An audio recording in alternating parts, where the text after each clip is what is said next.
Hey there, Asin Guys! Welcome back to my channel. In this video, panoorin natin yung performance ni JM and Mariel sa Cebu for the song My Heart Will Go On. And very timely din dahil diba Celine Dion, who is the original singer of the song, was just recently performed sa opening ng Paris Olympics, and it was nice to see her again after all na nangyari sa kanya. And in case hindi nyo napanood pa, it's in Prime Video.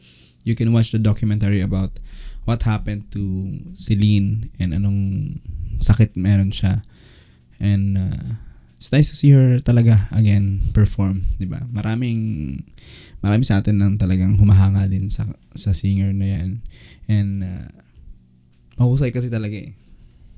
Great. So ito, Jamie performed this one in Tawag ng Tanghalan before. Tinatayataka nila ngayon.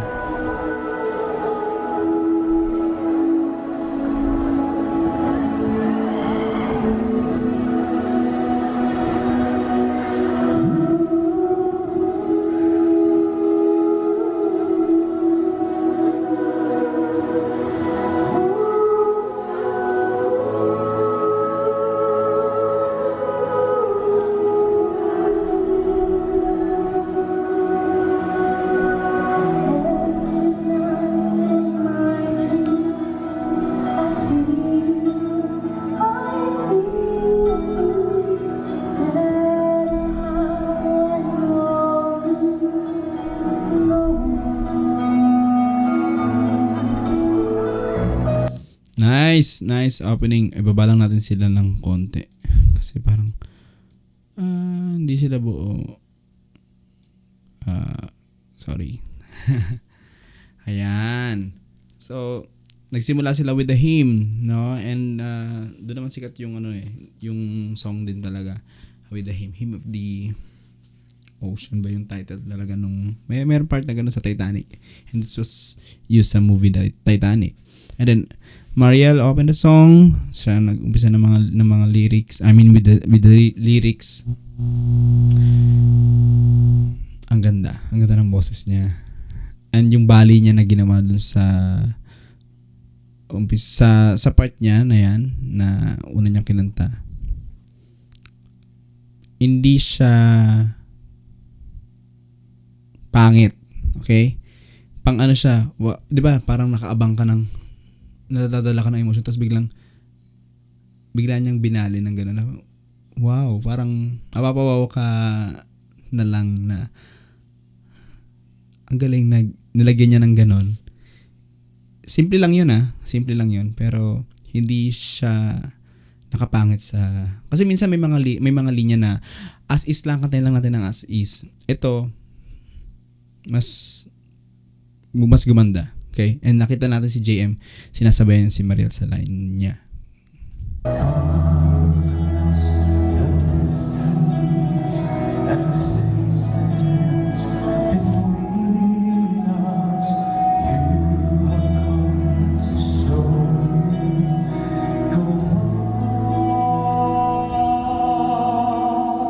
Ayan, yung bali ni Mariel kanina tapos yung sa go on ni JM dito, magka-connect eh.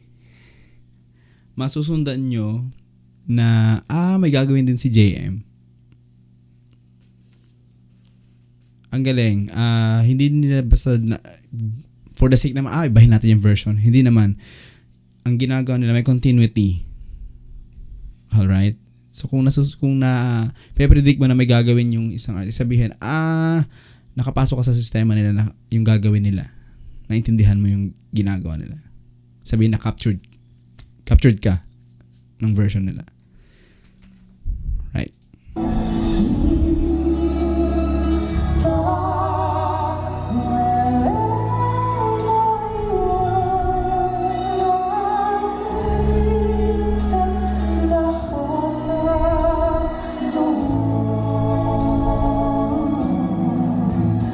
Ayos din yung ginawa ni JM doon na same key yung kinanta niya, hindi nagbago yung hindi nagbago yung musician. Pero kaya ni JM makasabay dun sa key ni Mariel.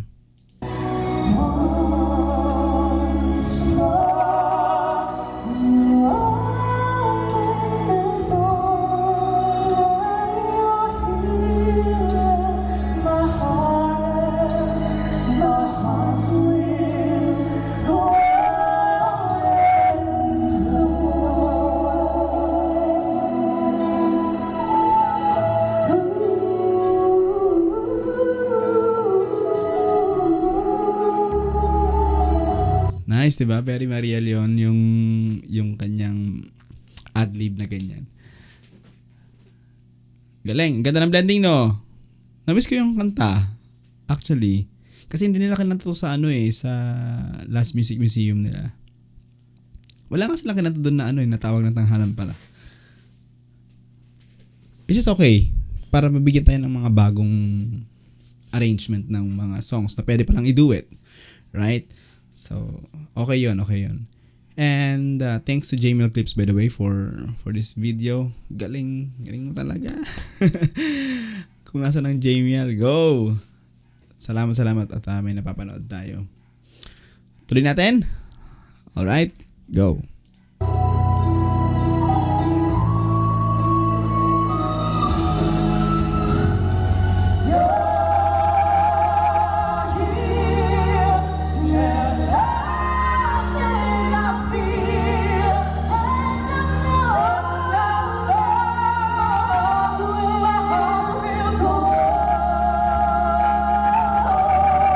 Hindi ko lang sure dito sa part na to yung kay JM ha. Parang baka sa sounds lang.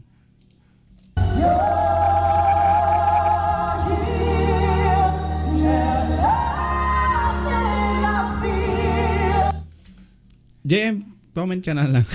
Hindi ko alam kung may mali ba? Parang sounds like meron. Pero baka hindi lang nagtama ng sakto. Or baka sa tunog nga lang, kaya ganun yung dating sa akin. Hindi kaya sa sobrang lapit lang sa speaker. Ito dito sa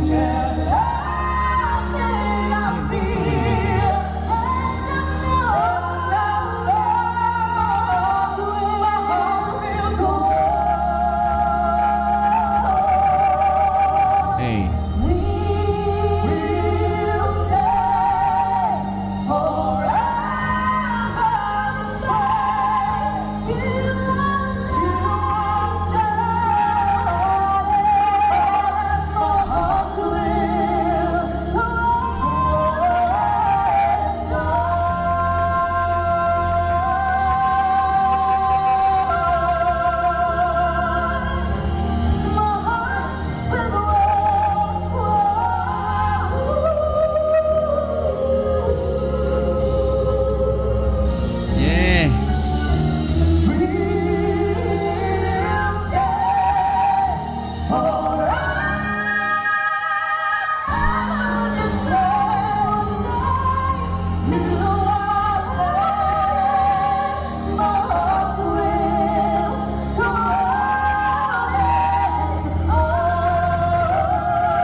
Sinisipat ko yung hawakan ba ni JM yung bewang ni Mariel. Hinawakan niya. Ayan. Ayan. Thank you so much, everyone! Mariel Montaliano! Thank you! Salamat for joining us! Party! Alright. So, yung narinig na, yung parang comment ko lang kanina is, ano bang nangyari kaya doon? Kasi, even Mariel, nag-falsetto siya sa part niya dito.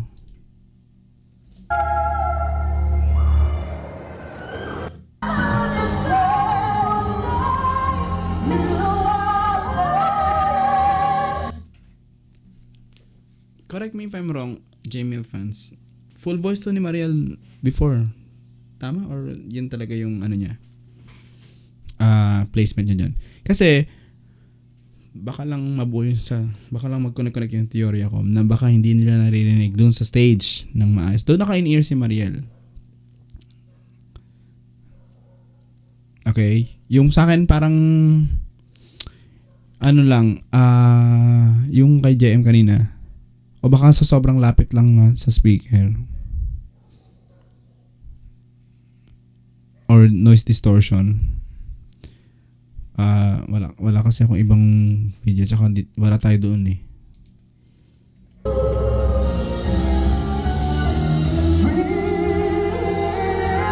Ito pa yung isa eh.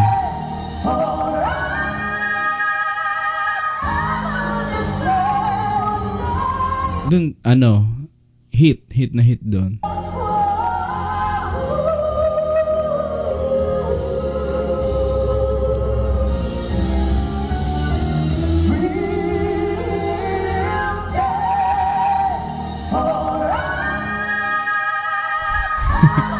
Grabe.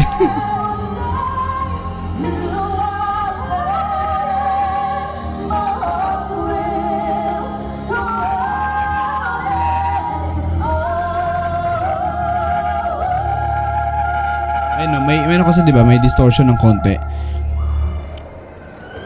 So baka lang nakadagdag dun, kaya parang feeling ko sa end ko may medyo hindi nagsakto dun si JM. Pero hindi ko alam. Tayo sure. Wala tayo dun sa venue eh. Alright? Anyway, abangan natin yung iba pa nilang performance ng Jamel. Pero comment din kayo ha, kung anong narinig nyo dun sa part na to. Saan nga ba yung kanina?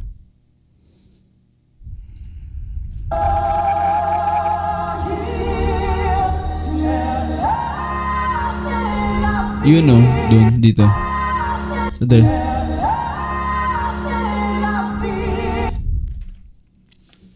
But that's minimal.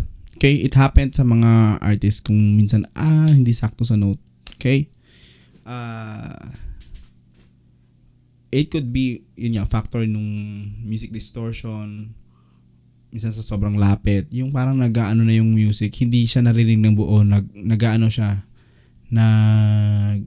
Nakukulob.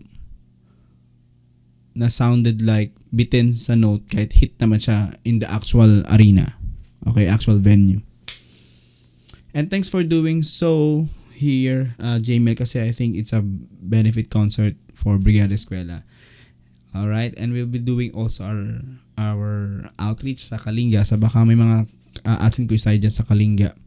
We'll be coming on your place this coming weekend together with my team. So see you po mga kababayan dyan. And magbibigay kami ng mga items to help and inspire our students sa Kalinga. Alright. Hindi tuloy yung concert or postpone yung concert ni Sir Louie Ocampo together with Jamie and the other artists. Pero nag-reply ako sa Ticket World na I'll keep the tickets kasi may mga kasama ko. We will keep the tickets and abang tayo kung kailan yung next schedule nila. Alright? Kaya mga asin ko, ano masasabi niyo sa performance ng Jamel with My Heart Will Go On? The kilig is still there. Yun yung sinisipan natin kanina. Diba? Namiss niyo ba ang Jamel? Namiss ko ang Jamel. Upload tayo ng mga clips nila sa Reels. Okay? Doon tayo mag-bonding din. Salamat sa mga nakikiband sa Facebook. Thank you. Alright, yun lang. I hope you started the week right. And maraming salamat sa panood ng video na to. Like kayo, mag-ingat. Bye-bye.